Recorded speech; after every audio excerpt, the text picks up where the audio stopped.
Lepo pozdravljeni na današnjem dogodku v seriji debat o etiki znanosti, recimo. Danes je pa malo posebna priložnost. Naša razprava ima tokrat sicer uraden naslov Zagovor vrednot znanosti, ampak v ozadju je pa še priložnost 20-letnice društva Kvarkadabra, te naše grupe, iz katere pravzaprav tukaj, večina tukaj, oziroma vsi tukaj spredaj sedeči prihajamo. Tako da za začetek bi kar dal besedo dr. Sašotu Dolencu, bi rekel, teti, stricu iz ozadja Kvarkadabre, da pravzaprav malo predstavi to 20 let. Ja, hvala. Zdaj, ko smo razmišljali, kako bi naslovili današnji dogodek, je bila ena od idej tudi vrednote znanosti 100 let po oktobrski revoluciji in 20 let po ustanovitvi Kvarkadabre. No, čeprav se mogoče zdi, da je ruska revolucija v naslovu omenjena le zaradi zbujanja pozornosti in pa slučajnega ujemanja letnic, pa malo bolj natančen razmišljek pokaže, da povezava med vrednotami znanosti in velikimi političnimi revolucijami, ki so bile izvedene v imenu emancipacije in pa napredka, ni povsem za lase privlečena. Moderna znanost in z njo vrednote, ki jo spremljajo že vse od začetka, znanost se je rodila v času, ko so po Evropi divjale strahovite verske vojne, v katerih je umrlo skoraj toliko ljudi kot v srednjem veku med velikimi epidemijami kuge oziroma črne smrti. Po evropskih mestih je takrat tudi po mestih in vaseh so takrat na grmadah tudi na veliko zažigali čarovnice, najbolj pa so se prodajale knjige z navodili za razne magične izreke in pa čarobne napitke.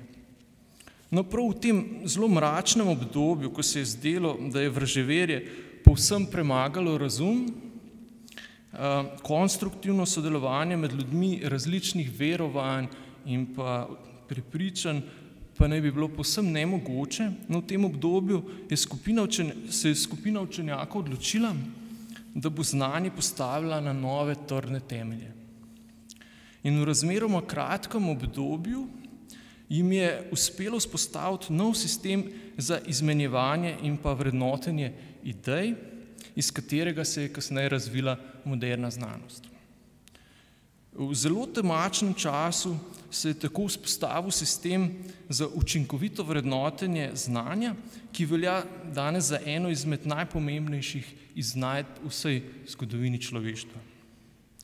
No, kaj tako zelo prelomnega in pomembnega se je zgodilo v tem nemirnem času pred približno 400 leti? Učenjaki z različnih koncev Evrope so si začeli ideje o delovanju narave, človeka, družbe medsebojno izmenjevati preko javnih pisem. Vzpostavila se je nekakšna pisemska republika, v kateri so bili vsi sodelujoči povsem enakovredni. Pri izmenjavi pisem je lahko sodeloval vsakdo, če je le sprejel pravila obnašanja, po katerih je bilo treba ideje izraziti na razumljiv in pa spoštljiv način. Pri pisemski republiki je bilo zelo pomembno, da vsaj načeloma med sodelujočimi ni bilo nikakršnih razlikovanj po spolu, rasi, nacionalnosti, barvi kože, bogatstvu, izobrazbi in po drugih osebnih značilnostih, ki so običajno povod za vzpostavitev hierarhije med ljudmi. V tej pisemski republiki so bili vsi sodelujoči povsem enaki. Pomembne so bile samo ideje, ki so jih zagovarjali, ne pa kdo jih izraža. Znanost se je tako vzpostavila kot oblika sodelovanja med ljudmi, v okviru katere so se vsi zelo trudili, da bi odmislili vse osebne lastnosti drugih sodelujočih. Seveda v praksi takšnega ideala ni lahko vzpostaviti, ker je povsem nenaraven. Za ljudi je namreč značilno, da v skupini takoj vzpostavijo medsebojno hierarhijo, ne da bi se tega sploh zavedali. Da se ljudje medsebojno obravnavajo kot povsem enaki in so namerno slepi za vse druge lastnosti, kot so zgolj njihove ideje, je potreben razmeroma velik napor. No, poleg takšne namerne slepote za vse osebne lastnosti sodelujočih, je že v tej izvorni skupini učenjakov prevladovalo tudi prepričanje, da morajo biti znanstvene ideje povsem javno dostopne. Razlog za takšno popolno transparentnost pa ni zgolj v prepričanju, da prost dostop do znanja koristi družbi in njenem razvoju, ampak je javna dostopnost znanja pomembna tudi v samem procesu njegovega vrednotenja. Šele, če so ideje dostopne vsem možnim kritikom in zanje nihče ne najde resnih protiargumentov, se v znanstveni skupnosti razume, da je neka ideja vsaj takrat zaupanja vredna. Radikalna transparentnost idej je tako pomemben pogoj za njihovo učinkovito vrednotenje. V jedru moderne znanosti lahko tako prepoznamo 3 osrednje vrednote: enakost, strpnost in pa transparentnost. In brez neprestanega zavzemanja za te 3 vrednote, tudi v vedno novih okoliščinah, ki prenaša razvoj tehnologije in pa spreminjanje odnosov v družbi, brez teh vrednot znanost ne more delovati. No, in obe veliki družbeni revoluciji, francosko in pa oktobrsko, lahko v tej luči zelo poenostavljeno sicer razumemo, da sta želeli vrednote znanosti udejanjiti tudi v svetu zunaj zgolj izmenjevanja in pa vrednotenja idej med učenjaki. Francoska revolucija je razsvetljenske vrednote enakosti vseh ljudi prenesla tudi na politične in pa državljanske pravice. Oktobrska revolucija pa je želela te iste ideje razširiti na ekonomsko in pa zasebno sfero ljudi. No, pri Kvarkadabri že vse od naših začetkov pred 20 leti se trudimo vrednote znanosti zagovarjati skozi našo delo, skozi prakso. In v našem prvem skupnem projektu smo na spletno stran postavili neko starinsko sliko članov nekega podeželskega prirodoslovnega društva, nekdo je celo puško držal, in jih poimenovali kot strokovni svet Kvarkadabre. In obiskovalce spletne strani smo na to pozvali, da temu strokovnemu svetu zaupajo svoje težave in pa vprašanja iz sveta naravoslovnih znanosti takrat. Zapisali smo, da strokovni svet sestavljajo najimenitnejši člani Kvarkadabre. Njihova priznana odličnost ti zagotavlja, da bodo odgovori na najvišji možni strokovni ravni in hkrati razumljivi tudi tvoji babici. Tukaj smo dobili potem neke opozorila, da bi mogoče morali in detku še dodati. Tako so hitro začela prihajati zelo zanimiva vprašanja, na katere smo poskušali čim bolj redno odgovarjati. Nekatere je tako recimo zanimalo, kakšne barve je elektron. Drugi so se spraševali, kako doseči nevidnost.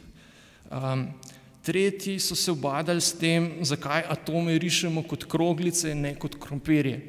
To so vse primeri vprašanj, ki smo jih dobivali in na katere smo potem poskušali nekako smiselno odgovarjati. No, ko se je nabralo dovolj odgovorov, smo jih združili v naši prvi skupni knjigi z naslovom Zakaj ne bo modro? Začasni odgovori na večna vprašanja. In velik čar te knjige je, da poleg zanimivih in razumljivih odgovorov vsebuje tudi celotna vprašanja, ki so nam jih poslali bralci in obiskovalci naših spletnih strani. Tako si lahko ustvarimo predstavo tudi o tem, kaj ljudi sploh spodbudi, da začnejo razmišljati o znanosti in se spraševati ta vprašanja.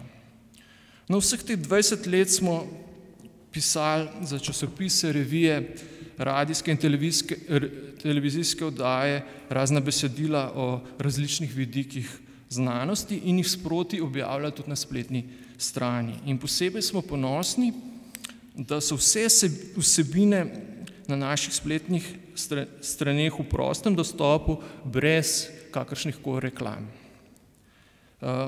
Do zdaj smo izdali tudi že 15 knjig, v pripravi pa so še novi naslovi, ki bodo, mislim, da kmalu po novem letu že tudi išli. Dolgo vrsto let smo pripravljali tudi poljudna javna predavanja za širšo publiko. Skupaj smo jih organizirali več kot 100 in še zmeraj se zelo dobro spomnim našega prvega predavanja v tej seriji, ki ga je imel profesor Alojz Kodre na temo teorije kaosa. Ja, izmeriti kaos. Ja. No, takrat je prišlo v klub Škuc v Stari Ljubljani toliko ljudi, da seveda vsi niso mogli v dvorano, ampak med tistimi, ki se jim je uspelo nekako pririniti v poslopje, so pa nekateri potem zaradi gneče celo omedleli in so jih morali potem ven. Ja, kasneje smo predavanja organizirali tudi v hiši eksperimentov, tako da skupaj, kot sem rekel, jih je bilo, mislim, da 107 ali še več.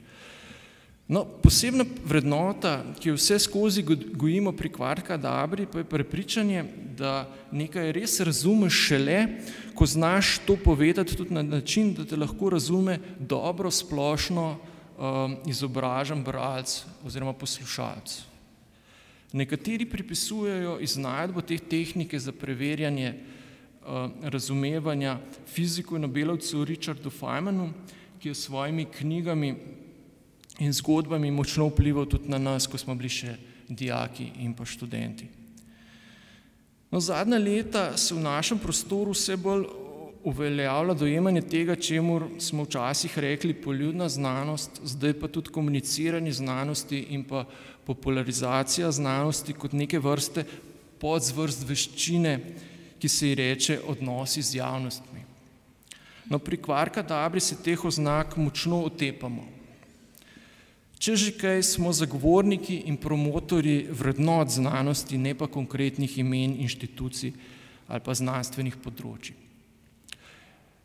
Prepričan sem, da naše vrednote in cilje lepo povzema prvi aksiom Kvarkadabre, ki smo ga na spletno stran napisali že takoj po naši ustanovitvi pred 20 leti. Kvarkadabra verjame v čar znanosti. Povedati vam hočemo, da znanost ni skrivna umetnost, dostopna le redkim posvečenim. Je spoznavanje narave, človeka in družbe, kar nam je vselej blizu in kar vsi živimo, zato menimo, jo lahko razumemo.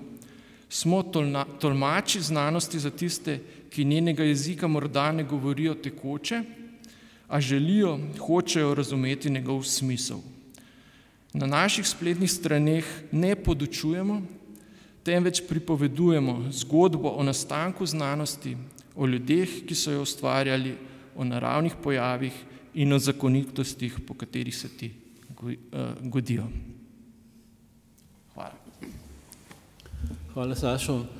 Tisti kupček knjig, tam pred tabo, tudi priča o tem, da v nekem vmesnem postopku si ti pridobil tudi veščine urednika, postavljalca knjig in tako naprej. Skratka, pri izdaji teh knjig včasih smo sodelovali z drugimi založbami, nekaj jih je šlo pri založbi Kartina, večina je pa nekako potem to prerastlo v tako rekoč založbo Kvarkadabra, z že kar zajetnim številom naslovov, ki jih tam vidite pred sabo. Dobro, če lahko še jaz en kratek razmislek prispevam v vrednote znanosti iz vidika, kaj se je mogoče v teh zadnjih 20 letih spremenilo.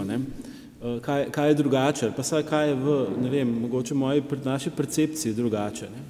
In če nekako to razdelim na 5 polj, na 5 aspektov, prvič, glede samega komuniciranja znanosti. Kaj se je spremenilo glede komuniciranja znanosti? Ne? Bi rekel, Sašo, ko je začel pisati tekste o znanostih, je začel pisati za revijo Znanost, življenje in tehnika. Ne?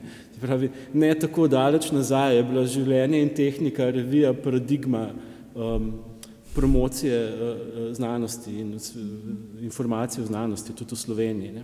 In tudi malo širše, če se spomnimo, ne? Pač, še ne tako daleč nazaj, ne? So bile, smo imeli na eni strani te velike dokumentarce, Carla Sagana, Attenborougha in tako naprej.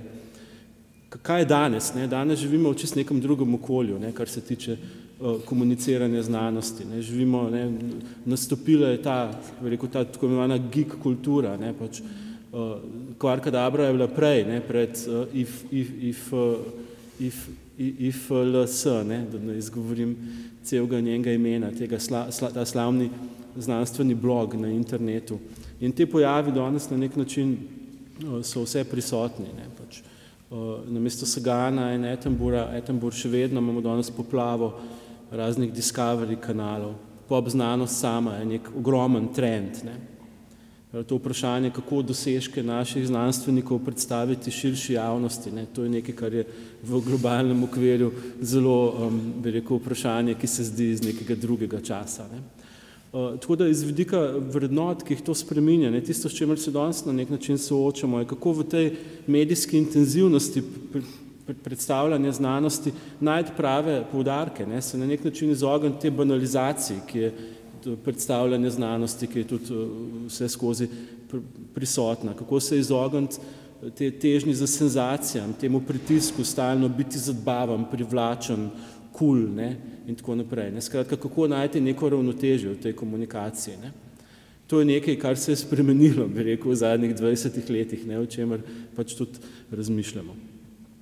Drugič, glede distribucije znanosti znanstvenih dosežkov, v zadnjih 20 letih, no, seveda, proces je že daljši, ne, ampak vemo, da znanstvene revije, množitev samih znanstvenih revij, dostopnost znanstvenih revij, njihova digitalizacija, merjenje vpliva in tako naprej. Ne. To ima blazen vpliv na to, kako se znanost dela, kako se sama znanost ustvarja, vpliv ima pa tudi na samo vprašanje integritete. Ne. In to je spet neko polje, s katerim se, rekel, Kvarkadabrin krog intenzivno ukvarja z vidika vrednot že od samega začetka. Ne. Se pravi, integritete samih revij, ne, ki pravzaprav služijo z distribucijo znanstvenih dosežkov, integritete znanstvenih odločevalcev, ne, kapitala, ki financira znanost in navsezadnje integritete samih znanstvenikov, se pravi, vprašanja plagiatorstva, ponarejanja rezultatov in tako naprej. Ne. To je nekaj, kar je danes, ne, pravzaprav v samem jedru vprašanj vrednot znanosti. In to pač omenjam spet kot bi rekel, ene izmed točk, ki jih boste v številnih, ne, pač tekstih kroga Kvarkadabra najdeli kot velikrat obravnavano. Tretje polje sprememb, ne, spremembe družbene vloge znanosti in znanstvenikov. Ne. Zdaj seveda, tukaj je najbolj paradigmatski primer, ne, je pač podnebne spremembe, ne, znanstveno odkritje, ki je spremenilo na nek način vse, ne, ki je terjalo nek bistven preobrat v celotni pač človeški produkciji, ekonomiji, politiki, mednarodnemu redu, ampak hkrati neko odkritje, ki je pravzaprav prišlo iz znanosti. Ne. Se pravi, znanost je na družbo s svojim odkritjem naslovila, lahko rečemo skoraj zahtevo, apel, ne, da je treba stvari spremeniti. Ne. Ne malo takih primerov je v zgodovini. Ne.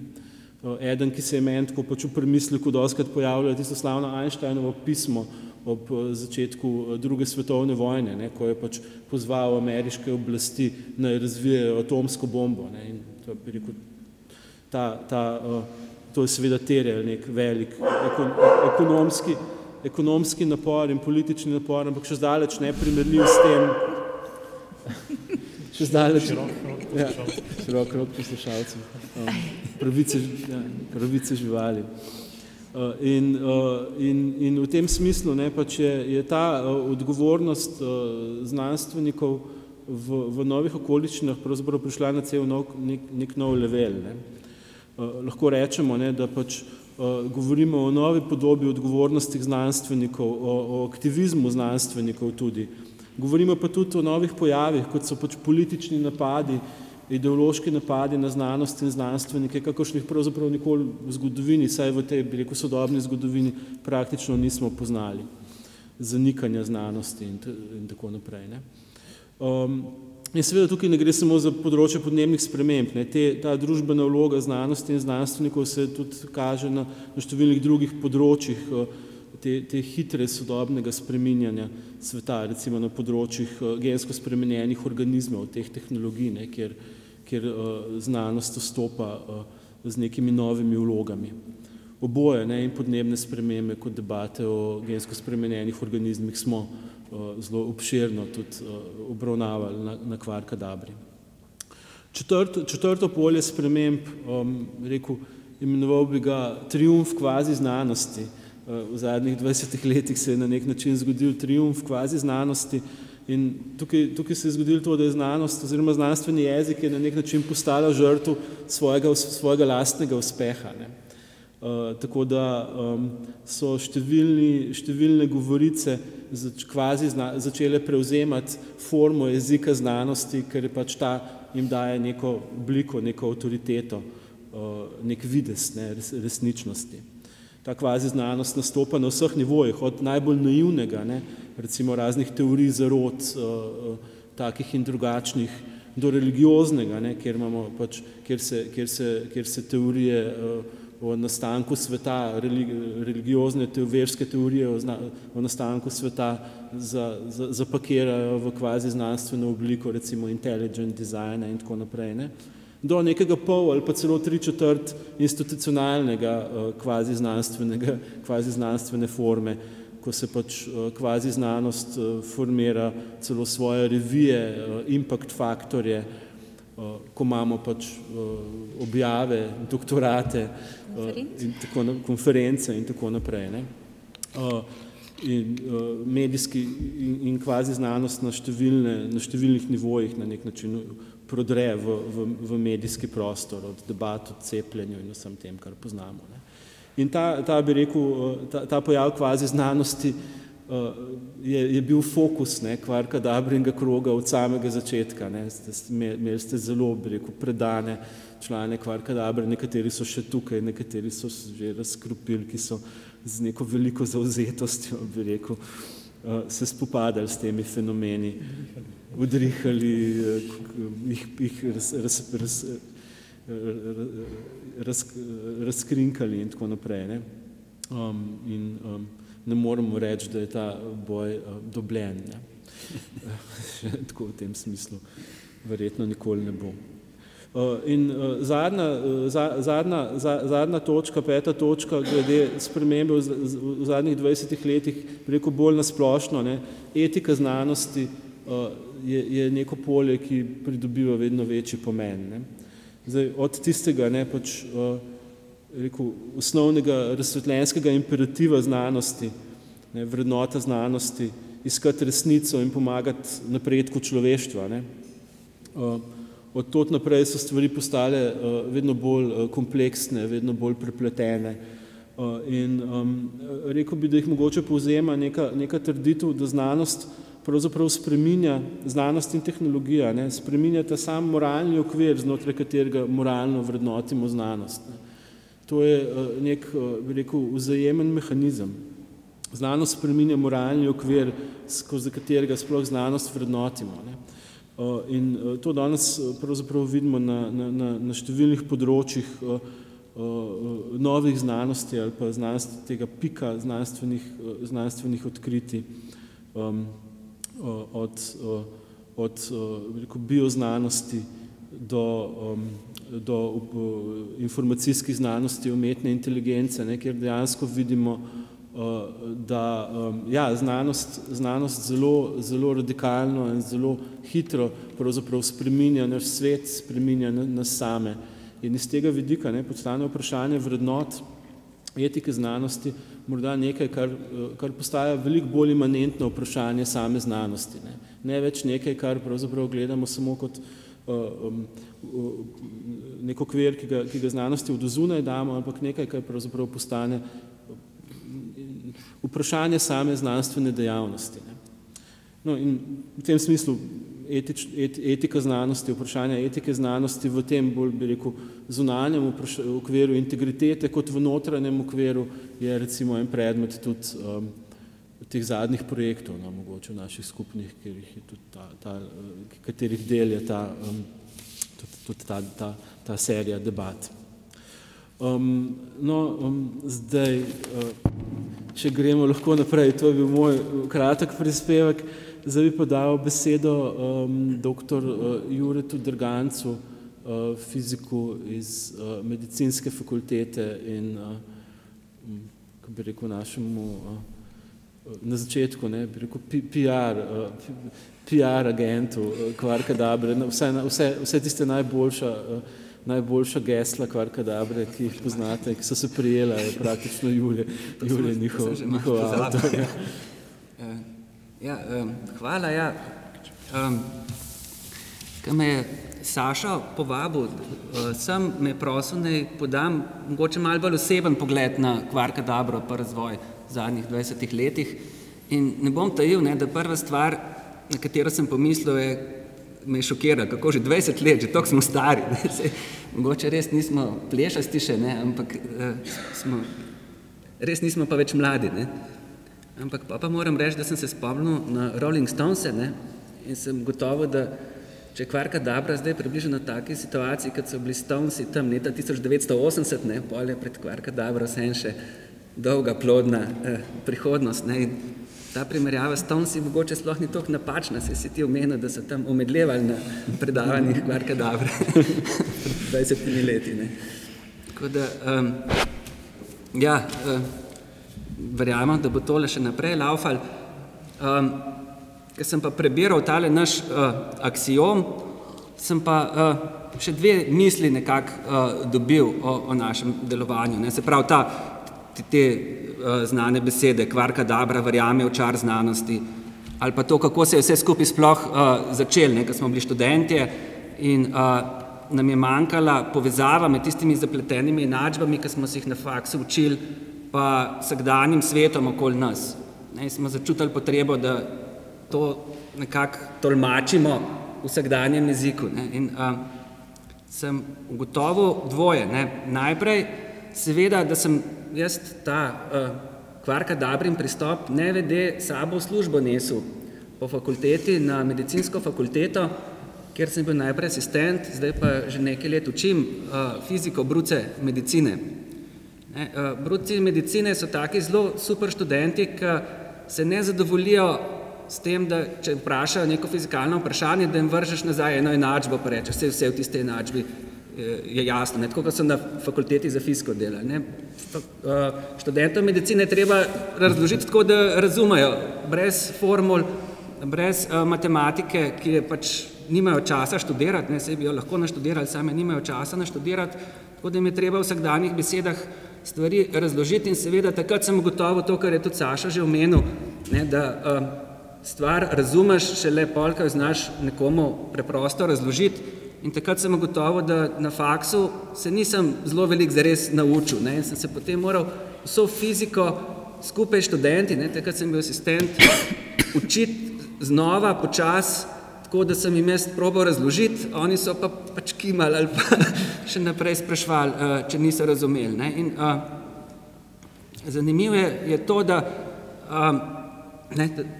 neke take, recimo kompleksne pojme iz termodinamike se spomnim, ko so me sprašvali, kaj je to entropija, kaj je to entalpija, prosta entalpija.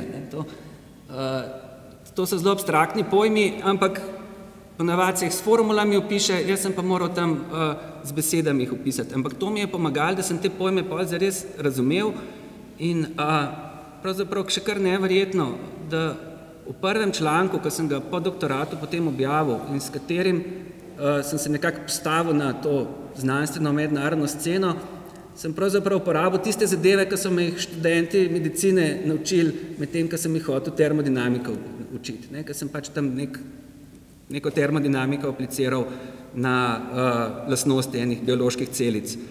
In šele pol kasneje, mnogo let kasneje sem pravzaprav pa dojel vso širino tega, ker sem se pogovarjal z enim uglednim profesorjem iz Amerike, ki mi je v pogovoru citiral moj članek pa rekel, sej Draganc, ti si pa ful strokovnjak za to termodinamiko.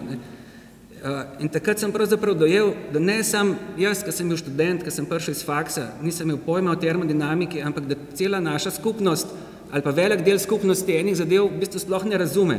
In pol, če s tem kvarka-dabrovskim pristopom prideš, da probaš stvari na enostaven način razložiti, tej znanstveni skupnosti lahko konstruktivno pomagaš, da ene zadeve boljš razume. To je en mojih najbolj citiranih člankov zdaj in to lepo kaže, kako pravzaprav ta pristop ne sam pač javnosti razlaga znanost, ampak tudi samim nam znanstvenikom pomaga razlagati znanost.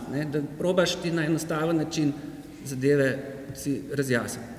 Tako da z tega stališča še vedno delujem v duhu kvarka-dabre, čeprav mogoče malo manj pišem na internet. Druga stvar, ki sem jo pa nekako hočeš nočeš opazil, pa z Danielom sem se prej pogovarjala, je isto opazil, da človek zdaj prebere kvarka-dabra, verjame v čar znanosti, si misli, joj, takrat smo bili pa res naivni mladi študentje, ker smo lahko zapisali en tak stavek. Zdaj bi ga veliko težje napisal, pa ne zato, ker ne verjamem več v čar znanosti. V veliki meri seveda še vedno verjamem v čar znanosti, ampak zdaj, potem, ko se 20 let že znanosti ukvarjam in sem jo imel priliko videti od znotri, od blizu, vidim, da pravzaprav znanost kot taka ni sam nekaj čarobnega, ampak je pravzaprav tako kot vsaka druga človeška dejavnost, lahko nekaj zelo pozitivnega, lahko pa nekaj zelo negativnega. Znanost ni nič posebenega, to je pač nekaj, s čemer se ljudje ukvarjamo in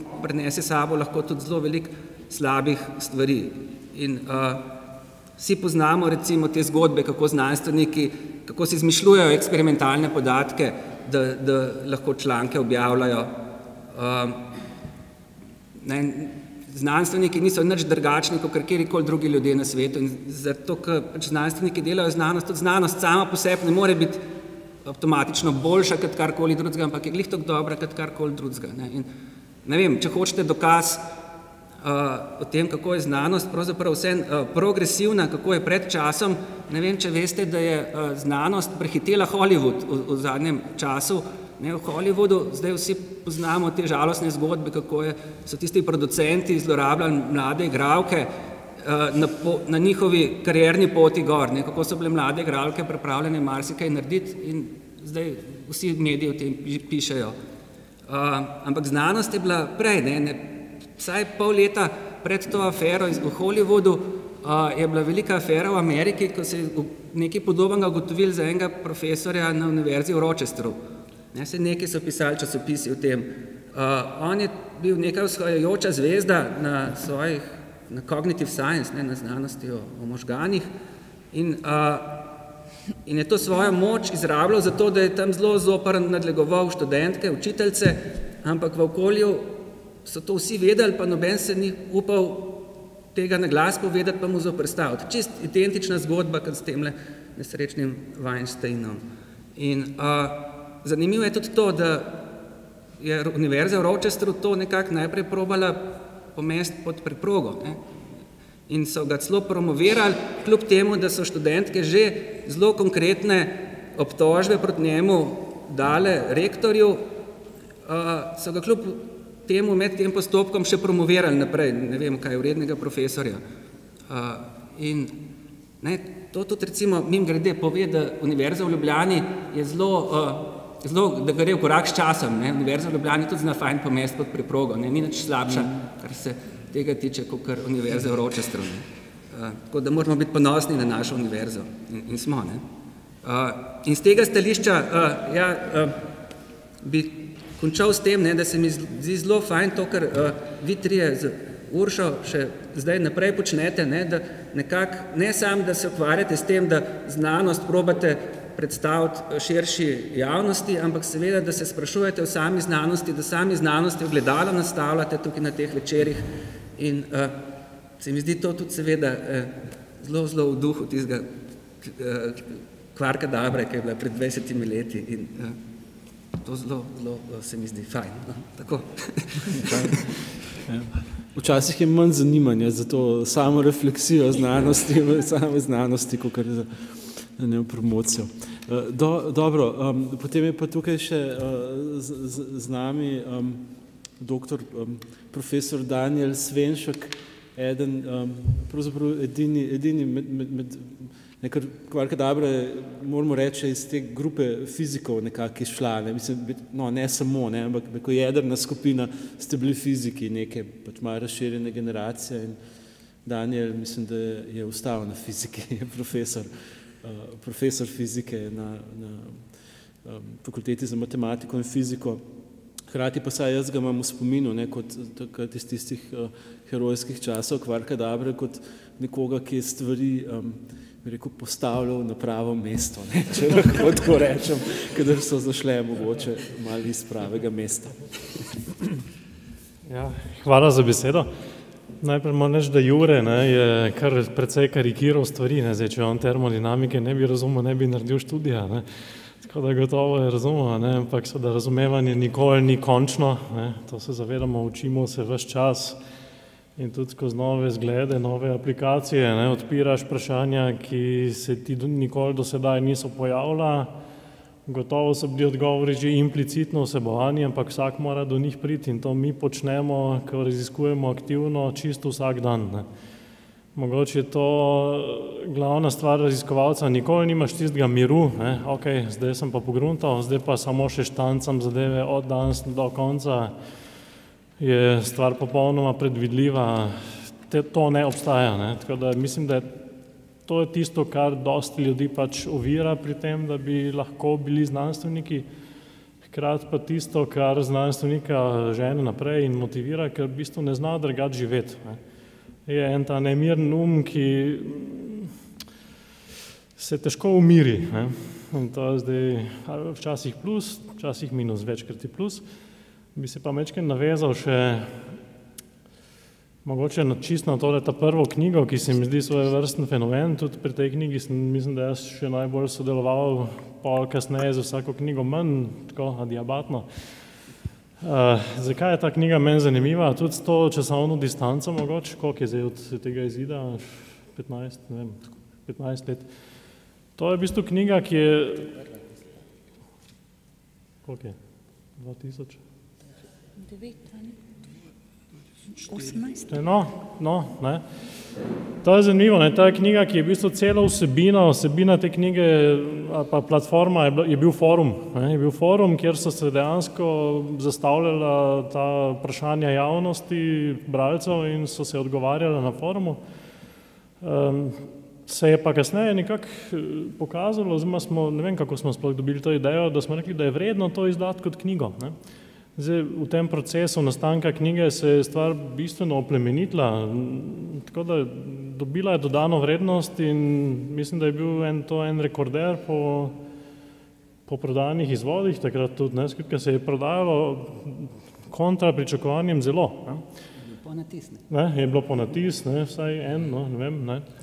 Da se zdaj je razprodana že nekaj časa, samo...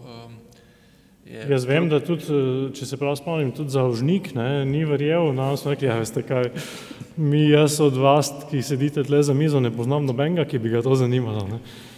In vem, da je bila potem nekaj časa v konzorciju ta zadeva na tisti polički bestsellerjev. Zdaj, vprašanje, ki je zanimivo, je, če bi se to danes še vedno zgodilo, neka stvar s foruma, če jo preslikaš v knjižno obliko, a bi to imelo nek smisel, ali je vse... ali na forumih toliko več poplave vsega, ali pa že toliko bolj doterano, da niti ni dodane vrednosti. Mislim, to s to časovno distanco je mogoče zanimivo. To nas je kar presenetilo. Vem, takrat smo dobili komentarje, da nekaj nas je tradicionalistov, raje vzamemo v roko knjigo, ampak meni se zdi, da že samim izdelkom, ki smo ga zapakirali kot en izdelek, da ni bil tako... Skratka, vzeli smo ga iz online življenja, smo rekli, dali smo mu en pečat, izbor je bil, vse je bilo premišljeno, še enkrat tudi smo kaj dodali, je dobil neko dodano vrednost. Druga stvar pa bi se mečkim znanosti nasploh dotaknil. Čar znanosti. Ne. Se je že Jure nakazal, to je bila ena debata prej 3-minutna, ki sva se danes tle srečala. Zdaj, kaj je s čarom znanosti? Ne? Zdaj, znanstvenik, ki se aktivno ukvarja z znanostjo, z raziskovanjem, vsekakor skoraj mora verjeti v nek ta čar znanosti, ker drugače skoraj ne moreš ti posvetiti toliko časa in tudi svojega življenja, neke motivacije, nekega smisla temu, ne? Če ne verjameš, če ne vidiš tega čara vsaj pri sebi. Vprašanje pa je, koliko je znanost kot tako institucionalno, ne? In pa čisto sociološko gledano, koliko pa je ohranila tega čara še. Ne? Mislim, gotovo ga je, ne bodimo pesimisti, ampak mislim, da se je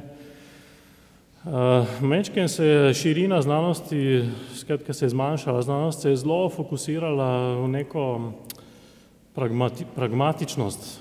To se mi zdi, skozi leta opazujem, malo je izgubila teh dimenzij humanističnih pa mislim v kontekstu pač posameznika, znanstvenika, ki sodeluje, ki raziskuje in tudi mogoče sprejemnika. Skratka, zakaj gre? Ne? Mislim, bistveno gonilo znanosti vendarle je radovednost. To je gonilo znanosti. Kdor tega ne prizna ali pač nikoli ni imel rad znanosti ali pa pač si laže, gonilo znanosti ni tehnični napredek. Mislim pa, da zadnje čase, ne vem, nekaj 10, 15, 20 let, ok, rečemo 10 let, 15 je slabš, se je znanost zelo sfokusirala v zelo tehnični aspekt. Ne. Tudi vsi dosežki znanosti, ki se komunicirajo v javnosti, so zelo pragmatično materialni. Skoraj nobenega navdušenja znanstvenika več ne konotirajo, ne, ampak vendarle gre, to je pomembno, ker bomo s tem lahko v končni fazi toliko in toliko dolarjev naredili. Največ, kar znanstvenik si upa danes povedati, neko navdušenje, ki ga pokaže, da je objavil v tej in tej prestižni reviji. Kar je pa v bistvu zelo iste vrste stvar, če ne še slabša. Ne. Vzamemo stran uspehu ta denar in dobimo pa samo še prestižno revijo. Ne. Jaz ne bom tega nikoli priznal, oziroma si dopustil, da bi se pač moje delo zreduciralo na to revščino. Ne. Mislim, tle je ta radovednost, ne, ki jo gojiš in pač nekako iztrežeš, ne, to je bistveno. Ne, in to potem tudi pri komuniciranju, to mora biti prisotno. Jaz mislim, da čisto drugo sporočilo daš, ne, če ti je to dovoljeno zapisati ali pa kje povedati, samo mečken časa je treba, ne, kar pa če tega ni, ne. Novice, ki jih preberemo, skupina raziskovalcev, med katerimi so tudi naši uspešni, da se je objavljal v prestižni reviji, ne, pa mogoče pol stavka vsebini. To pač tega jaz nekako ne sprejemamo, ne. Vsebina je prva, upajmo, da tako ostane.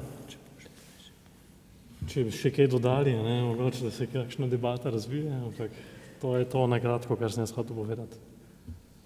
Super. Hvala. In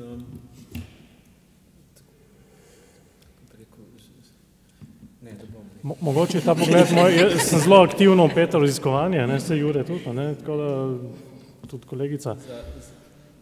Ne, imeli smo z Uršo v Parkraš, mislim, smo imeli pred kratkim na internetu to debato o Zoisovih priznanjih, ne, kako je pravzaprav, oziroma tudi Urša je napisala, ne, ta odziv, kako je možno, ne, kako je možno, da je pravzaprav samo 2 od 28 oseb, ki so dobile, ne, ta priznanja, Zoisova in Puhova sta bile ženske, ne, tako zdaj.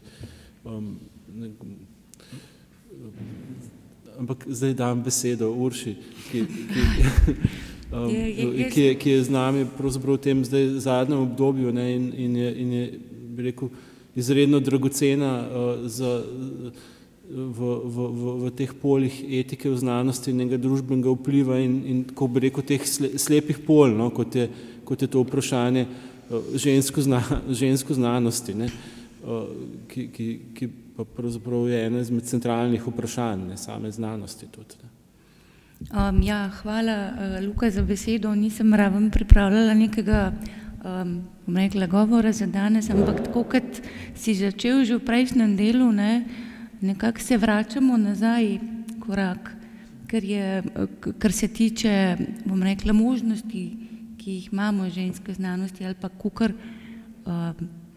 nas kolegi moški prepoznajo, pa ne mislim vas, ne, to je odraz slika zadnje podelitve Zoisovih nagrad pred nekaj dnevi. To je odraz v upravljalskih funkcijah, zasedba upravnega odbora univerze, ki je v domeni moških, zgolj in samo. Ne? Res gremo nazaj in včasih že se bližamo te stopnji čarovništva, ne? Ker včasih mi kolega reče, saj sem slišala, še dobro, da nismo še v tistih časih se bi te zažgala. Ne? Dejansko jaz se ukvarjam bolj z odpiranjem teh preprog in poskušati spezati malo ven zadeve, ki se skrivajo že dolga leta spodaj. Osnoven problem, ki postaja, je to, saj sama ga vidim v tem, da dejansko strokovnjaki, ki jih smatramo za strokovnjake in jih promoviramo kot strokovnjake, kot PR službo, pogosto so zgolj samo osebe, ki imajo denar. Pa če reflektiram recimo za področjih naravoslovja, tehnike, ne? Dejansko so objave skupinske, če je objava tisto, po čemer se nas ocenjuje. Ne? In ko gledaš med avtorji na neki objavi in jo vzameš v roke, več ne veš, na koga bi naslovil neko konkretno vprašanje o zadevi. Imaš seznam oseb in kar nekaj je tam oseb zato, ker ima pač neko funkcijo v tej vlogi, pa za samo vsebino ali pa znanostjo nima prav nič, se pravi vprašanja niti ne moreš nasloviti, po drugi strani pa ta oseba, ki se ji pripozna, da je neke vrste strokovnjak iz tega konkretnega področja in ta oseba pogosto zaseda tudi funkcijo kasneje, ne, ki odloča o tem, ali kam se usmeri denar na nekem strokovnem področju. Ne. Tako da tovrstne zadeve so bolj, ki se mene, me zanimajo te motnje, ker so me zanimale motnje tudi v samem raziskovalnem delu, ker vidim motnjo kot tisto, ki te toliko vznemiri, toliko zbudi, da dejansko v zadnji, ko raziščeš nek pojav in ne gre poskus v smislu, kad si ga sam zamislil, je motnja tista, ki ti nekaj novega prinese, ker pač teorija ne drži. No? Tako da se mi zdi, da moramo biti motnje tudi v tem sistemu, da nekako utirimo zadevo nazaj v smer, da znanosti damo tudi sam smisel. Ampak sem bi vzela to priložnost, da preberem še pismo Jureta Zupana, enega izmed ustanoviteljev je bil Sašo Kvarkadabre, ki se nam danes žal ni mogel pridružiti. Večino odgovorov je on napisal tukaj, no tako polovico, več kot polovico. Pač ni, organizirali smo tako zelo na hitro, da danes žal ni tukaj, ampak mislim, da si zasluži, da slišite še njegov pogled, ker predstavlja tudi malo zgodovino, kako sam vidi rast Kvarkadabre. In sicer pravi: izredno me veseli, da 20-letnico ustanovitve Kvarkadabre proslavljate delovno, z več kot primernim javnim posvetom o vrednotah znanosti. Nažalost se posveta sam ne morem udeležiti, saj v tem tednu potekajo še zadnja predavanja v semestru na moji univerzi, to je na univerzi v Cincinnatiju. Delo, ki ga upravlja Kvarkadabra, postaja v zadnjem času še pomembnejše. Smo v obdobju, ki ga zaznamuje izrazita antiznanstvena drža. Tovrstno protiznanstveno razpoloženje je bilo v ZDA že dolgo prisotno, a v zadnjem času se je sprevrgal v pravo epidemijo z izvolitvijo Trumpove administracije. Bojim se, da zna ta val pljuskniti tudi na evropska tla, sicer morda v bolj zamaskirani obliki. Razširjenost lažnih novic namreč nakazuje, da formalna izobrazba ne pripravi ljudi dovolj, na samostojno razmišljanje z nekaj primesmi znanstvenega pristopa. Pravzaprav je to kar nekoliko presenetljivo, saj je zdrava znanstvena skepsa bolj ali ne le uporaba zdrave kmečke pameti. Če se kaj sliši neverjetno, tudi po vsej verjetnosti je. Druga plat zdrave znanstvene skepse pa je tudi ta, da se o pravilnosti nekaterih dejstev pač nima smisla prerekati.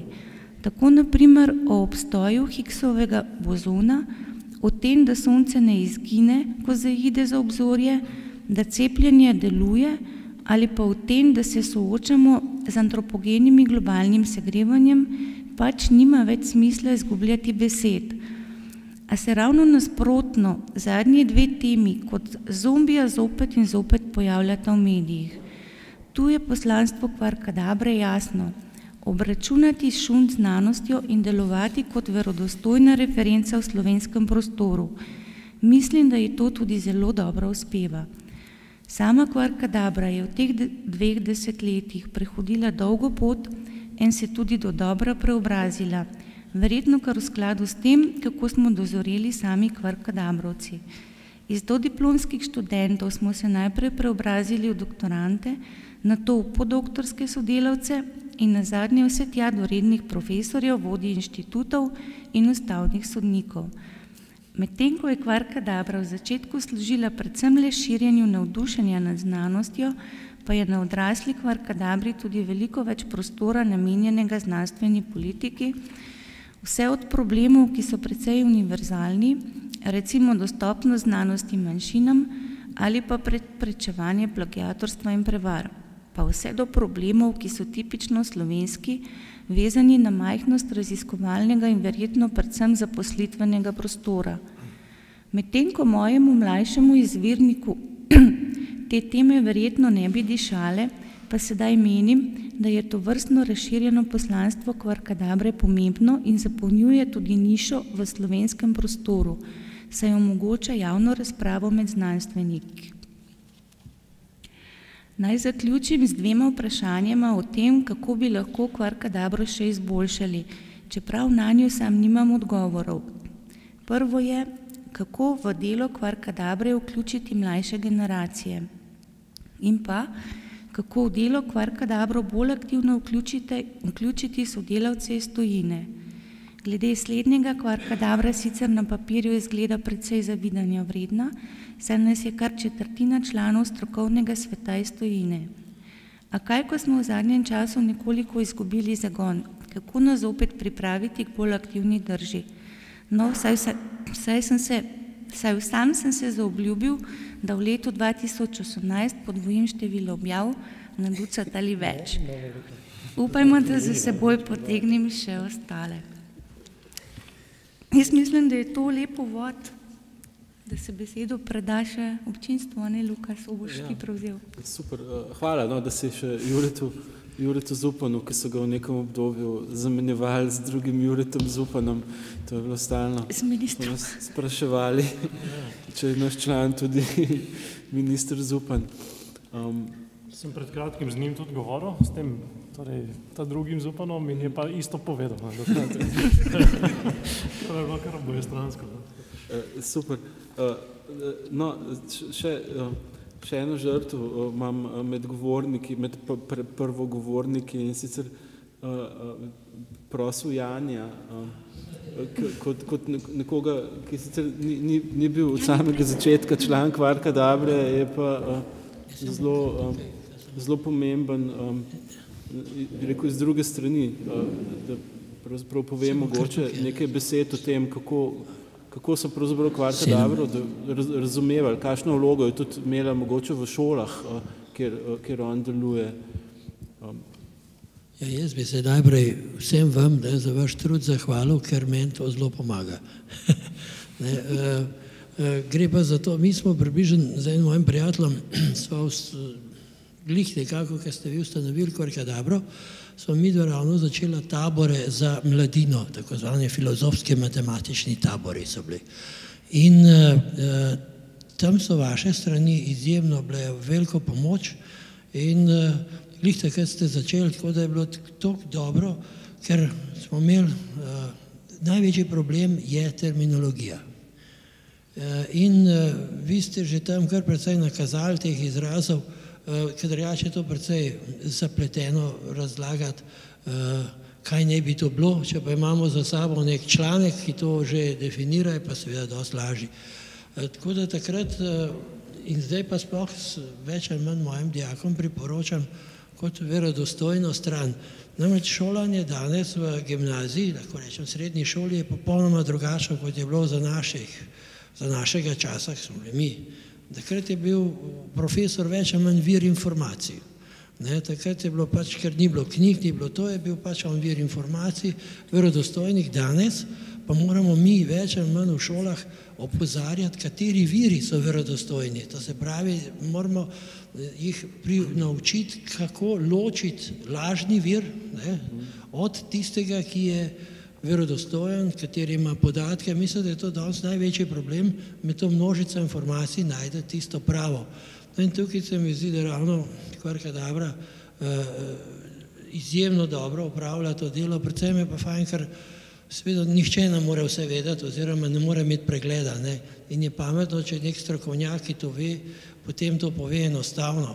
Jaz priporočam zelo mojim dijakom tudi strani Nobelove nagrade, tam imamo tudi te članki, te zapisi so tudi verodostojni, tam jih največji strokovnjaki naredijo o teh nagrajencih in je zelo poljudno in enostavno povedano, če pa želiš pa malo bolj zapleteno. No, kakorkoli že, mislim, da je tole za dijake, pa moram povedati, da pa zelo redko žal grejo na to stran. To me pa malo žalosti. Zdaj prijemo do tiste znamenite definicije, vse, kar je 3 klike oddaljeno, je izgubljeno. To je ta definicija. Sprav vse mora biti na 3 klike, bolje že. Tukaj vidim tudi, da vsa ta digitalna pismenost, o kateri govorimo, ker mulci skozi gledajo mobitel, to je tudi zelo lažno. Kadarkoli morajo kaj res narediti, recimo ustaviti, recimo primer na Wikipedijo, da bi kakšen podatek dal, ne znajo. Tehnično to sploh ne znajo speljati. Danes pa veste, da če vi saj imate te izkušnje, da če nisi vešč vsaj tega občenja preko interneta, potem preden priješ do vsebine, je že ogromno časa mine. Tako da tukaj je, vidimo, da ta digitalna pismenost je zelo na nizki stopni. To moramo zelo popraviti. Tukaj to je ena takih stvari, ki si malo zatiskamo oči, kako tehnologija pomaga, v bistvu ne, naredi ljudi celo bolj lene, kot so bili, manj berejo in tako dalje. Tako da takele knjige, ki si izdajate, to sicer na naši gimnaziji imajo, moram pa povedati, da imam hude težave, recimo, ko so Nobelove nagrade, pa želim, da bi kemiki povedali, zakaj dobo nagrado, da bi pri biologiji povedali, zakaj dobo nagrado, da bi fiziki povedali, na koncu pa veš, kaj mi tega ne jemljamo, to je pretežko za njih in tako naprej. Podcenjujemo mlade tudi. To mi je všeč pri Kvarkadabri, ker ne podcenjuje. To je izjemno nevarno, ravno ta resnost in poljudnost se mi zdi, da krasita vaše delo in bi za naslednjih 20 bi se še priporočil. Najlepša hvala, profesor Jani Kovačič. Mogoče še tehnična opomba, ko smo začeli, na začetku je projekt financirala študentska organizacija, seveda bile so to spletne strani. Sašo je postavil spletno stran in forum, se pravi, najprej je bila spletna stran in forum. Potem v naslednji fazi razvoja interneta je najbolj zaživel blog, pa je bil nekako jedro dogajanja na Kvarkadabri blog. Zdaj pa, to, kar praviš, zadnje čase se mi zdi Facebook, tisto, kjer je življenje Kvarkadabre fokusirano. Tako da se tudi iz tega vidika se časi spreminjajo. Če smemo, sam na kratko bi se navezal, ker je bila dobra istočnica. Skratka, množica informacij, ne? To je danes informacija in spletna informacija, dostopnost, ne? To so take zelo mašila, ne? Zdaj, to je treba absolutno se zavedati, da znanje ne pomeni množice informacij. To nikakor ni nobene načaj tle, ne? Znanje je en koncept v glavi in v skupnosti, ne? Nikakor pa to ne pomeni množice informacij. Tako da tle je res ena otvara, ne, da to, da nekaj zgooglaš in nekaj poiščeš, da ti to že dajo, to vse mogočnost znanja, daleč od tega, ne, to se moramo zavedati, tudi pač, ko vzgajamo, ne, svoje otroke in drugih otroke, ne, tako da to je nujno. Še ena zadeva kratko, ko je kolegica omenila ta elitizem, ne, financiranja, ne, mislim, to vedno gravitira, ne, mislim, to ima en pul, ne, skratka, če si ti uspešen, če imaš več, a ne, boš več produciral in boš spet uspešen, ker so pač vsi mehanizmi so tako nastavljeni, ne, bi pa tle lansiral eno idejo, ki sicer ni moja, pa mislim, da je celo udejanjena že v eni evropski državi, no, če boste novinarji, tle mediji, da bojo povzeli, ne, in da bo šlo v javno razpravo. Ok, naj se razdeli, ne, po vseh teh zapletenih mehanizmih, ključih, kriterijih agencije za pač raziskovanje, ne, financiranje tako, kot se to do zdaj dela, ne, ki je tudi zelo veliko birokratov zaposlenih, da to zelo pravično in zelo optimalno razdelijo. Naj se to naredi na 50% ali pa 70% budžeta, ostalih 30 ali pa 50% naj se pa razdeli z žrebom. Ne.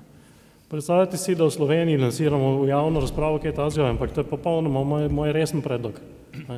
In temelji na termodinamiki. In temelji na termodinamiki, ne, čakajte, to je totalno točno na mesto, ne, ker s tem ti posemplaš, kar povzorčiš, oziroma obiščeš, ne, točke v faznem prostoru, ne, skratka v konfiguracijskem prostoru, ki jih sicer nikoli ne bi. Ne.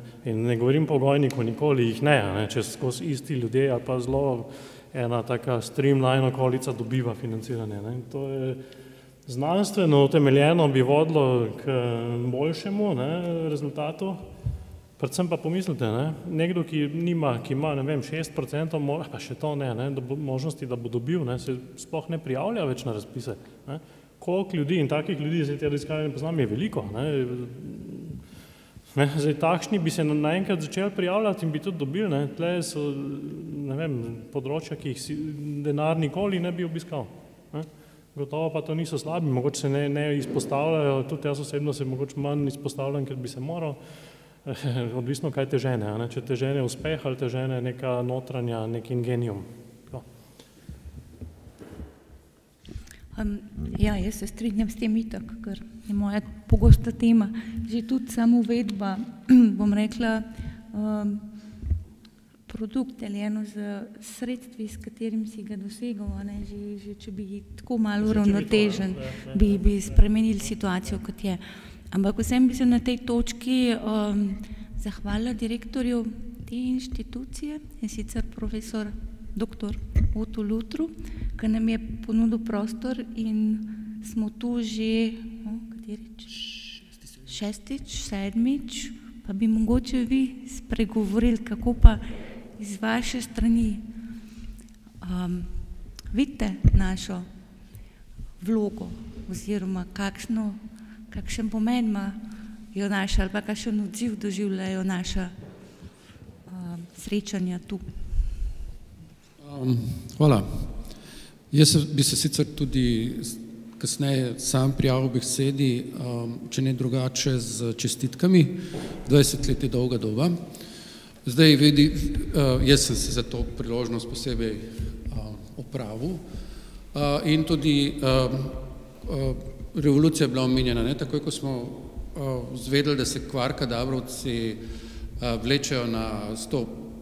obletnico oktobrske revolucije, ne, in svojih 20 let ugradijo v to, smo takoj, kot vidite, pripravili ustrezno kuliso.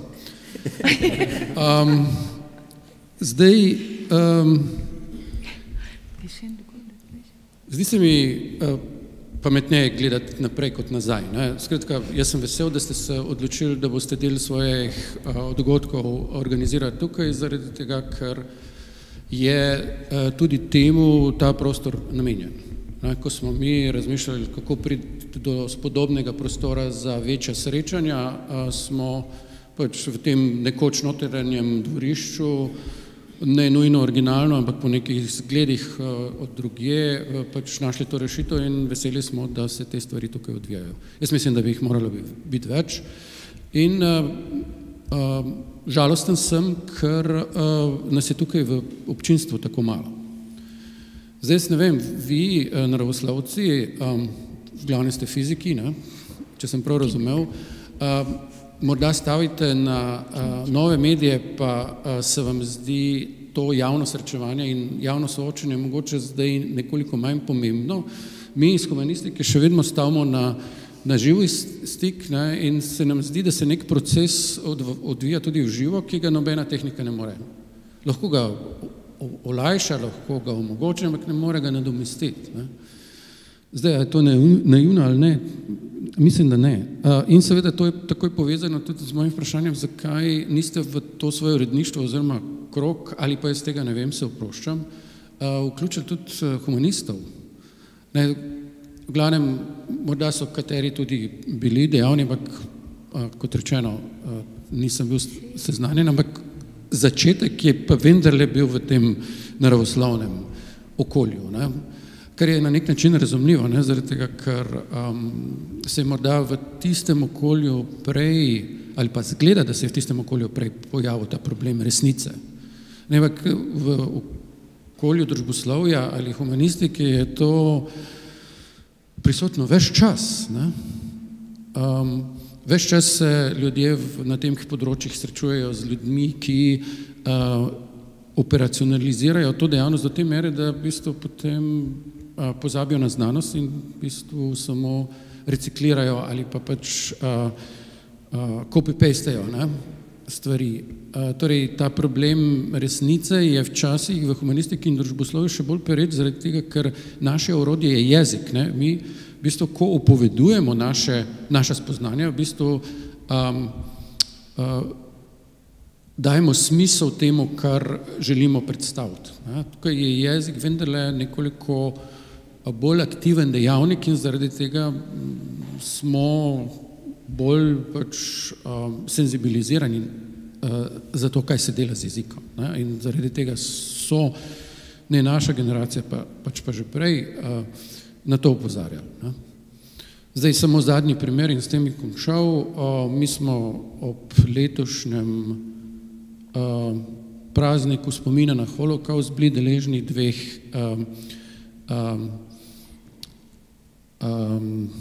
akcij ali odzivov. Ne.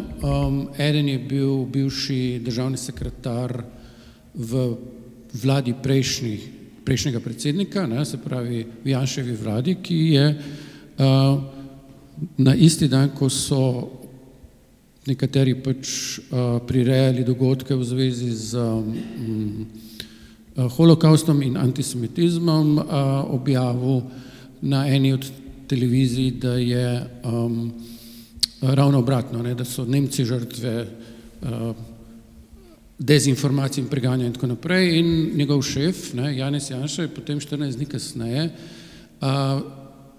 v enem od svojih tweetov uporabil morišče v Ukrajini, ki je povezano z genocidom, ne, in ga je prevedel v morišče na Teznu, ne, skratka tam, ker so tudi eksekutirali ljudi. Skratka, in to je samo eden izmed viškov tega, kar se dogaja na teh področjih, dogaja se pa že veliko časa. Ne.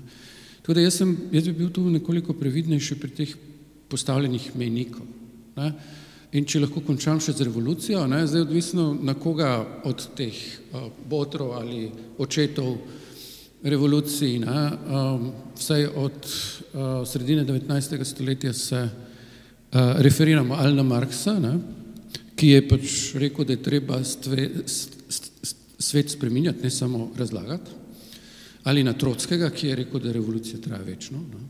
Zdaj, za naslednjih 20 let je mogoče primernejši Trockij, ki pač stavi na to, da se revolucija nikoli ne konča.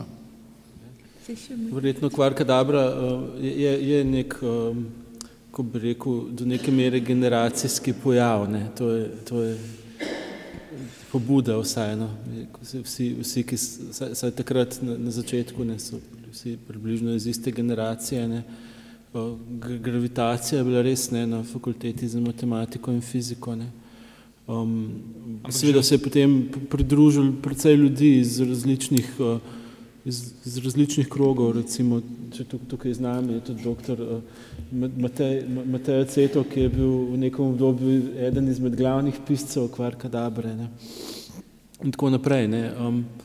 Najbrž pa nikoli nismo prišli do tiste stopnje, niti da bi formirali neko ambicijo, biti neka, bi rekel, taka comprehensive skupina, ki bi v tem smislu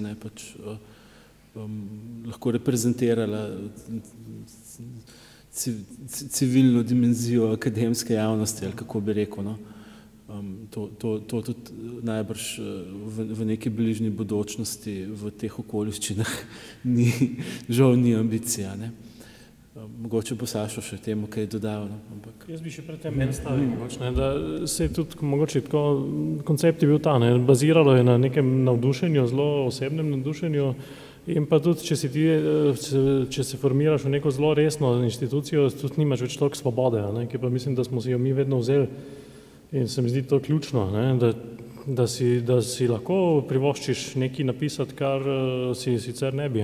Tale izjava, ki sem jo prej rekel, o stohastičnem oziroma na ključnem deljenju denarja, je že takšna, ki z neke pozicije bi jo težko resno plasiral, čeprav je genialna.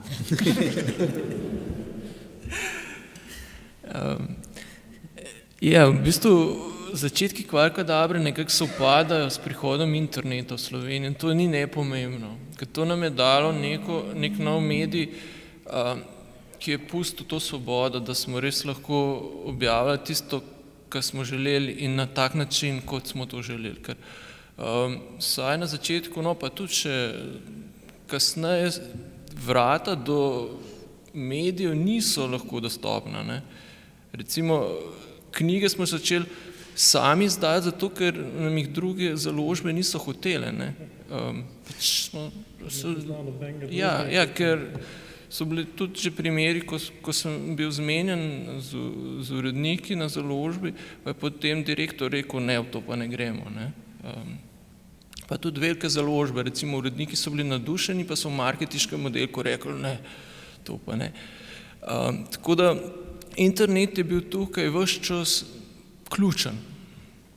V nekem obdobju smo, mogoče tudi je dobro, da omenimo, smo na povabilo Prirodoslovnega društva prevzeli urejanje revije Proteus, najstarejše slovenske prirodoslovne revije z neko strašno tradicijo, od bratov Kušča naprej, ki je bila recimo takoj po vojni res pomembna in potem naprej se je razvijala, potem pa počasi zatonila. In takrat smo mi naredili nek revival, smo res uvedli vse tisto, kar je bilo v tem mednarodnem prostoru, teh poljudnoznanstvenih revij in smo odlične avtore skupaj zbrali, naredili 2 dobri številki, žal sem jih danes pozabil prinesti s sabo, in potem se je vse kar naenkrat končalo. Čez noč nas je vodstvo Prirodoslovnega društva zamenjalo, zgleda smo nekako trčali v neko sveto prepričanje slovenske akademske srednje, da se spremembe lahko dogajajo samo tako, da jih nihče ne opazi, da se kaj spremeni. Tukaj se po moje preveč na hitro nekaj opazili in so rekli, to ni v redu. Hoteli smo tudi neke dejanske spremembe uvesti, ker recimo malenkost, lektorja zamenjati, ker smo ocenili,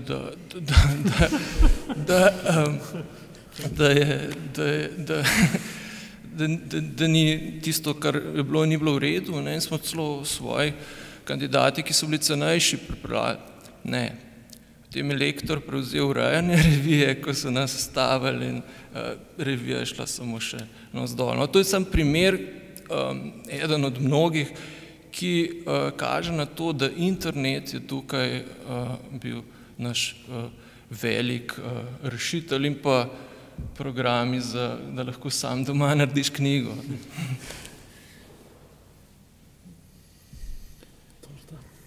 Občinstvo. Lahko prosim še za kakšen komentar iz občinstva. Matej, doktor Matej Ceta. Lahko pa sam prideš. Če bi bili mi tukaj osumljenci postavljeni tako v vrsto, pa bi morali ugotoviti, kateri je pravnik. Bi verjetno že po obliki sklepanjem prišli do tega. V bistvu bom predvsem kot pravnik malo dodal, da sem se jaz počutil, pa zdaj ne vem, zato ker sem se počutil malo po duši naravoslovca, ampak zelo dobrodošlega v to srednjo. Čeprav je med nami, to sem zdaj ves čas malo razmišljal, in že takrat, ko ste me povabili, da bi bil zraven, in bil sem zelo majhen delček enega od številnih delov tega projekta Kvarkadabra. Ker med pravom in naravoslovnimi znanostmi je veliko razlik. Mi vprašamo v prvem letniku študente dostikrat, kaj je razlika med družbenimi zakoni in naravnimi zakoni. Odgovor je seveda zelo jasen, naravnih ne moreš kršiti, družbene pa lahko. In naša vprašanja so malo drugačna, kot so vprašanja, ki si jih zastavljajo običajno pri Kvarkadabri. Pri nas se ne sprašujemo, zakaj je ne bo modro, ampak ali sme ne bo biti modro. Če si zelo realist, celo ali je ne bo modro, ker lahko je tudi kaj drugega, če se tako pravo odloči. Še posebej pa, če se to odločijo najvišja sodišča. Ameriško vrhovno sodišče je imelo znano krilatico, nad nami samo modro nebo. In če vas bo kdaj pot zelo zanesla s poti, pa boste prišli na ustavno sodišče, ki je drugače zelo lepa stavba, Plečnikove roke, boste videli, da je pred razpravno dvorano strop res moder v neki simboliki.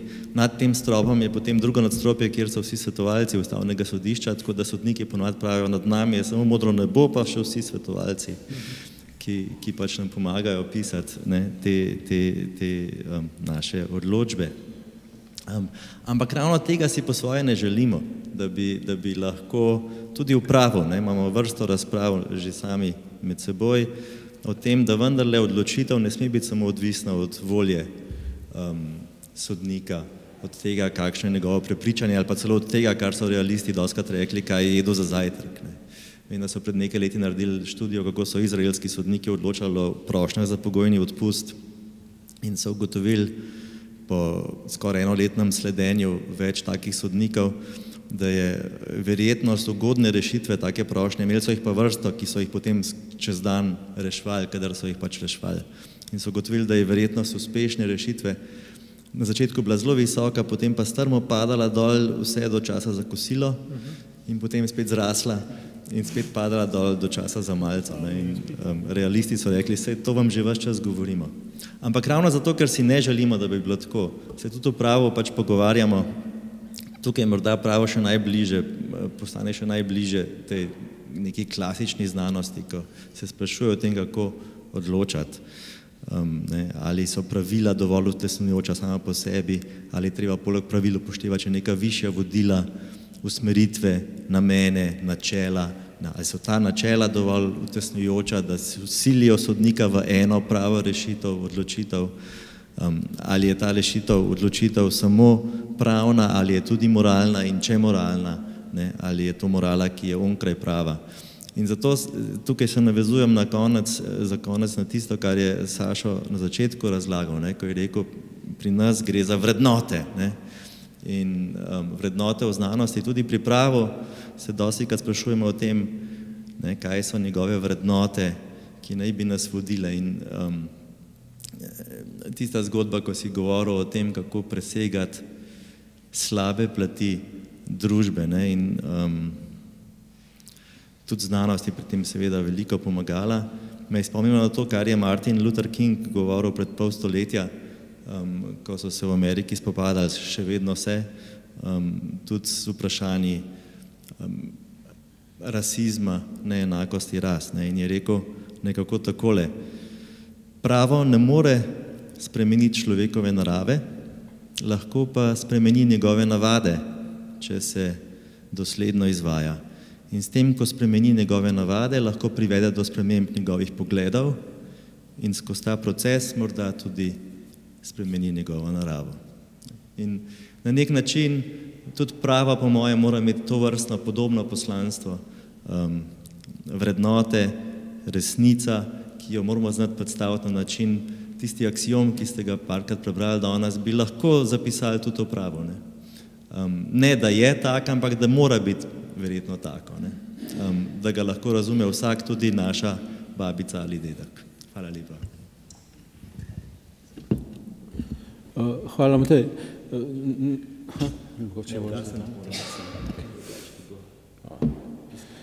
Super. Tako malo neformalno imamo na Kvarkadabri tudi malo področja razdeljena, kaj je več, kdo kaj o čem več piše in Matej seveda je pač absolutno naš strokovnjak za logiko. Če ste brali kaj Kvarkadabro, pa najdete njegove logične uganke in analize in to je fenomenalno. Tako vsi imamo vedno te težave. Kaj je zdaj boljš za pojasnjevati pojme? A je to umetnost, ali je to znanost? To je znamenit spor še iz grških časov, kdo govori resnico. So to pesniki ali so to filozofi? To bi zdaj prevedel kot, to zdaj ustvarja nove pojme, umetnost ali znanost. V tem trenutku se mi zdi, da znanosti gre bolje to od rok. Torej, zdaj mogoče bomo pa tudi mi, na tej plati tudi si kaj pametnega izmislili. Torej, želim vam ogromno novih izumov. Hvala. Torej, Sašo, boš ti še kakšno zaključno besedo rekel, ali rečemo kar, da hvala za... Ja, na vsak način nameravamo nadaljevati s tem svojim delom in zdaj v bistvu razmišljamo, kako bi mogoče našo dejavnost tudi internacionalizirali, šli v globalni svet. Tomaž Ogrin, imam nekaj takih vprašanj pravzaprav, ki bi mogoče v bodoče kazalo jih obdelati. V javnosti se večkrat pojavi neka trditev, ki pa ni potem kritizirana ali pa recimo ocenjevanja s stališča znanstvenikov, stroke in obstane kot politična trditev. Recimo, imeli smo primer spomina vode, neko polemiko, ki se je končala tako brez zaključka, tako rekoč. Imeli smo tudi odziv profesorja Hadžija, ki se je ukvarjal z vodo veliko in tako naprej, ampak vse skupaj se je potem razvodenilo nekam. Kaj je res, pa nismo dobili do konca odgovora. Čeprav se jaz strinjam s Hadžijem, ampak dobro, to je... Potem imamo recimo razne trditve politikov, ki so recimo skregani s srednješolsko izobrazbo, fizike, kemije, naravoslovja nasploh, pa se noben ne oglas. Ali so toliko upleteni v financiranje, da se ne upajo oglasiti, ali je kaj drugega posredi. S tem problemom se ne soočamo sam pri nas, ampak tudi v drugih državah. Potem imamo problem glifosata, tega pesticida zdaj, je ali ni strupen. Celo na biotehnični fakulteti se pojavi znanstvenik, ki ga zagovarja. Recimo, zagovarja tudi gensko spremenjene organizme načelno. Ne diverzificira po, recimo, medicina in druge uporabe, ampak načelno, da je to vse v redu. Take stvari so mogoče zelo zahtevne in moraš potem izzvati ali pa pridobiti nekoga iz znanstvene srednje, ki bo res, recimo, ki na tem dela ali pa celo poiščeš zunaj kakšno mnenje ali pa soočiš s kakšnim mnenjem. Ker na koncu po znanstvenih metodah ne bi prišli do resnice. Več znanstvenih metod obstaja, ampak ne bi vse vodile pač v kritičnem odnosu do vsak članek, ki smo ga objavili, se po celem svetu lahko skritizira. seveda na strokovnem nivoju, ne, ampak si se s tem izpostavil. Ne. Tako da recimo pri nas v javnosti je to premalo prisotno, ne. To soočanje. Če ti recimo en politik reče, da naprimer ptiči niso toliko neumni, da bi se zaletavali v vetrnice, tisti, ki smo prebrali mehanizem tega pobijanja ptičev, dobro vemo, zakaj do tega prihaja, ampak on ni prebral tega, vendar v javnosti odmeva bolj, ker se pa noben novinar ne potrudi, da bi poiskal drugačno sliko. Da pač ptič išče hrano tam gor in pri tem se da upeljati potem obodno hitrost, ne, iz fizike, konica vetrnice potuje 200-300 km na uro, on pa išče hrano in če zaide v tisto polje, ga pobije. Ne. To se pravi, on pa o neumnosti govori, pa pametnosti pticev. Ne. Potem se je zdaj pojavil infrazvok vetrnic, ne. Spet zmanjka znanosti, medicinska znanost je ugotovila, da ta zvok združi slušne dlačice, če ga prenašaš par let, ne, in dobiš okvaro. Ampak seveda pri nas so vetrnice verovanje, ni več znanost, je verovanje in potem v takem sistemu seveda javnost začne verovati v njih, ne, da bodo nekoč zamenjale, ali pa že kar zdaj, ne, ker se mudi baje zaradi temperature zemlje, da bojo zamenjale jedrsko elektrarno v Krškem recimo, ne, ali pa kakšne druge take. In se ne najde nekdo, ki bo rekel, če nas bo 9 milijard, nas bo rešila samo jedrska energija, čist nič drugega. Ampak mogoče eno stopno ali pa dve boljša, kot zdajšnjo, ne, kjer se še zmeraj pojavljajo napake. Take, ki bo omogočila, ne tisti ITER čez 30 let, mogoče še kakšna druga tehnologija vmes. Ampak največja gostota je iz tega, iz jedra ven, ne, in tako naprej. Ne. Lahko posuješ ne koliko vetrnic, pa ne boš nadomestil. Nemčija je eksperiment, kjer je tehnika zatajila. Ne. CO2 narašča, termoelektrarne morajo delati, imajo pa nešteto vetrnic in tudi toliko civilnih iniciativ. Da ne bom jaz naprej polemiko pelal, no, sam sem hotel navršiti, kakšne stvari obstajajo, ne, in kako dela politika, kje pa znanost je ali je pa ni. Čestitam vam pa za 20 let, ker to je izredno naporno delo, poljudno predstavljati, tolmačiti in tako naprej. Osnovnošolci imajo svoje besedišče, srednješolci spet svoje besedišče, višji spet svoje in moraš vsako besedišče zajeti v tolmačenju. To vem, da je strahoten, težek. Nekdo je izjavil, da je lažje napisati strokovni članek, kot pa recimo poljuden članek napisati. Čisto na kratko, ker tudi sam razmišljam zdaj, kar ste rekel.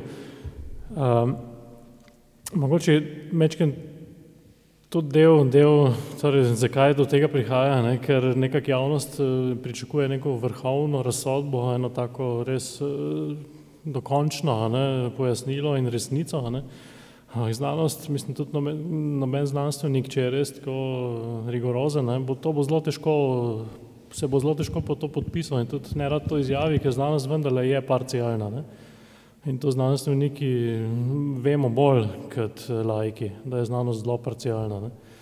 In tudi nekaj, kar je mogoče danes, to se v medicini skozi dogaja, da je neka dogma, se razvija, doktrina, rečemo, ki je potem čez nekaj desetletij ovržena. In čisto za vsak konkreten primer, mogoče se danes lahko zdi, ja, vse je jasno, samo koliko je še aspektov, ki jih nekatere nismo mislili. Je nekdo, ki je mečken bolj, kako ne rečem, holistično gleda na zadeve, bo zelo težko neko parcialnost se oglašal, ker konec koncev si tudi v svoji stroki, stanovsko, nekako nočeš biti prepoznan, kot ten zaletav, tako profil, to je zelo tudi socialna dinamika.